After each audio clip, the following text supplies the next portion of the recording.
अब तक हमने देखा वीर के भाई ने वीर का घर कब्जे में ले लिया। वीर शहर में आ गया अपनी पत्नी रिया के साथ। अब देखते हैं आगे। कुछ दिन तो वीर की गृहस्थी अच्छी चल रही थी। एक दिन ऐसा हुआ, वीर एक दिन घर पे खाना खाने जल्दी आ जाता है और खाना खाने के बाद वीर थोड़ा आराम करने लगा। इतने में रिया भी आके लेट गई। वीर वैसे तो बहुत होशियार है। जैसे ही रिया पास आके लेटी तो रिया के मुंह से बदबू आ रही थी। वीर ने उसे पूछा, अरे तेरे मुंह से बदबू कैसी आ रही है? रिया डर तो गई थी, लेकिन उसने बात को पलट दिया। लेकिन वीर ठहरा होशियार, उसने फिर रिया से पूछा, तेरे मुंह से बदबू कैसी आ रही है? रिया बोलने लगी, तुम्हारी आदत शक करने की है। वीर बोला। मुंह खोल तेरा वीर। ने फिर उसके पास जाके मुंह सूंघा तो कुछ उसने नशीली पदार्थ खाया हुआ था। वीर को बहुत गुस्सा आया, उसे बहुत चिल्लाया। रिया बोलने लगी, मुझे माफ कर दो, दोबारा ऐसा कभी नहीं होगा। वीर की आदत बहुत अच्छी थी। वो कुछ भी नशीली चीजों का सेवन नहीं करता था, इसलिए वीर ने रिया को माफ कर दिया। उसने सोचा, अभी ये माफी मांग रही है तो आगे से ऐसा नहीं करेगी। लेकिन रिया अपनी हरकतों से बाज आने वालों में से नहीं थी।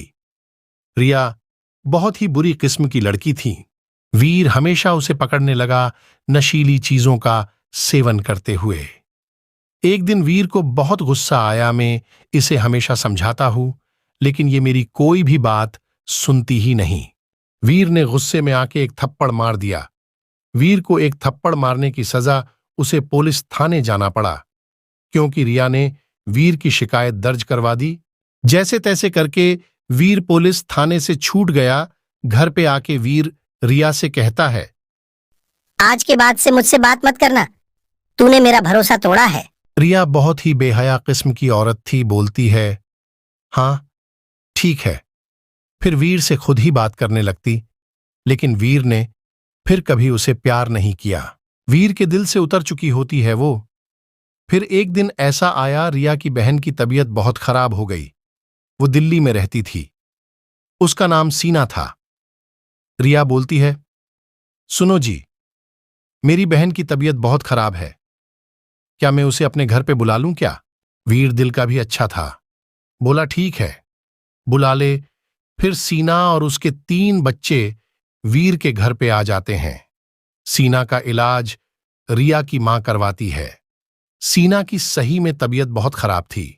शीना को ठीक होने में पूरा 1 महीना लगता है। शीना ठीक हो जाती है और जाने से कुछ दिन पहले शीना अपनी मां को कहती है, मां मुझे एक कैमरे वाला फोन दिलवा दो। शीना की मां मना कर देती है, बोलती है तेरे पीछे बहुत खर्चा हो गया है। फिर रिया शीना को हिसारा करती है, तेरे जीजा जी को बोल फोन दिलाने को। और वीर को बोलती है, जीजा जी एक फोन दिलवा दो। और वीर शीना को वीर फोन दिलवा देता है। शीना धन्यवाद कहे कि दिल्ली चली जाती है। रिया फिर रोज झगड़ा करती। एक दिन वीर काम पे गया हुआ था। रिया ने अपने ही घर में चोरी कर अपनी मां के पास चली जाती है। सामान की सूची, सारे घर के कागज, पैन कार्ड, आधार कार्ड, वोटर आईडी, गाड़ी की RC book, ration card, gas book, bank के सारे डॉक्यूमेंट, घर की सर्वे पावती, टैक्स पावती, 5 तोला सोना, 5,000 रुपए लेके अपनी मां के घर चली जाती है। वीर रात को घर आता है और देखता है घर में कुछ तो चोरी हुई है और सारा शक रिया पे ही था, क्योंकि वो घर में नहीं थी। वीर ने पूरा घर देखा तो पता चला सब कुछ लेके रिया जा चुकी थी। उसी टाइम वीर पुलिस थाने जाता है और एफआईआर दर्ज करने बोलता है। पुलिस को उसे पुलिस बोलती है, ये तो तुम्हारे घर का मामला है, तुम घर में ही निपटा लो।